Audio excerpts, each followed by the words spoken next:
दोस्तों, भ्रम में जीता साधु राजगृह के पास के जंगलों में देवराज नाम का एक प्रसिद्ध साधु रहता था।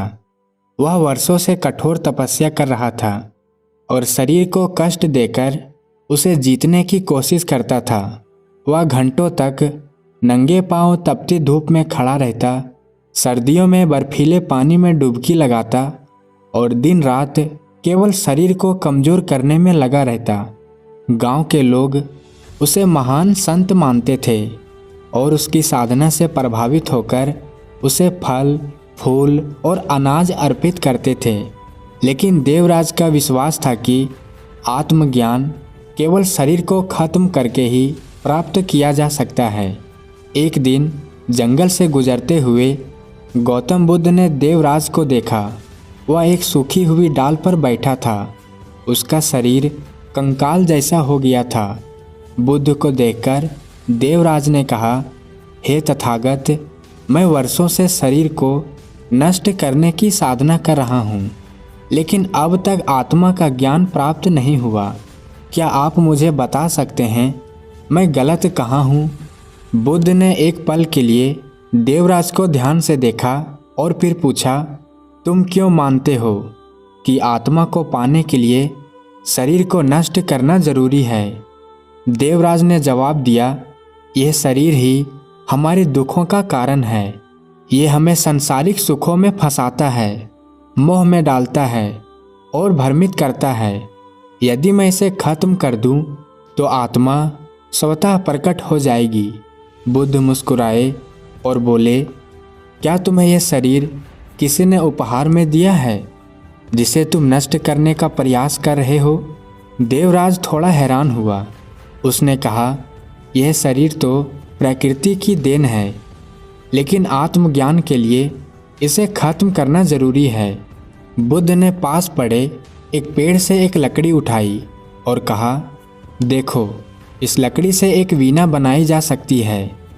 अगर वीणा के तार को बहुत कस दिया जाए तो क्या वह संगीत पैदा करेगी?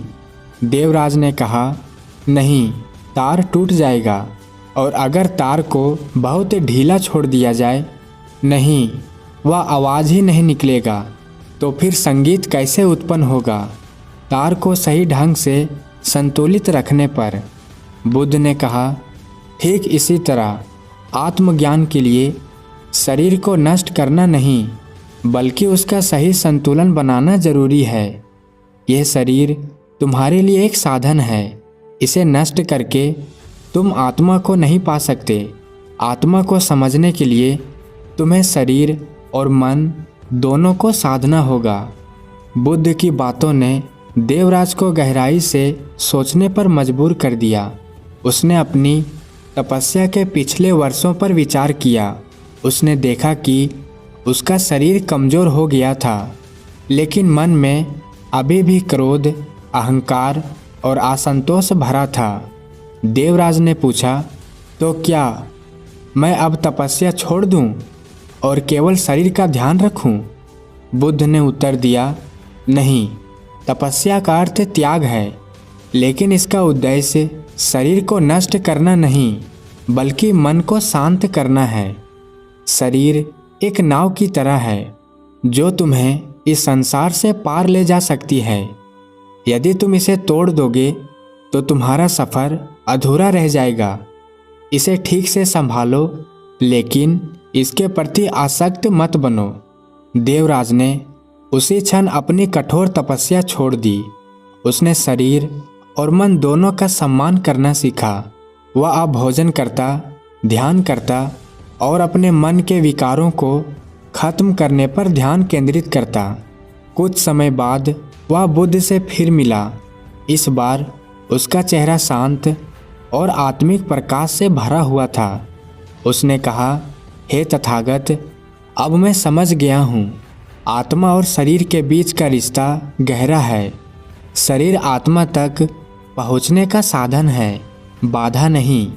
बुद्ध ने मुस्कुराते हुए कहा, संसार में जो कुछ भी है वह अस्थाई है, लेकिन इसका मतलब ये नहीं कि उसे खत्म करना है। जीवन का अर्थ समझना है, ना कि उससे भागना। देवराज ने अपने जीवन को एक नई दिशा दी। वह अब कठोर तपस्या नहीं बल्कि एक सच्चा साधक बन गया था, जिसने शरीर और आत्मा दोनों का महत्व समझा। उसकी कहानी गांव-गांव में फैल गई और लोग उससे प्रेरणा लेने लगे। दोस्तों, ये कहानी हमें सिखाती है कि संतुलन ही जीवन का मूल्य है। शरीर को साधन मानो, बाधा नहीं।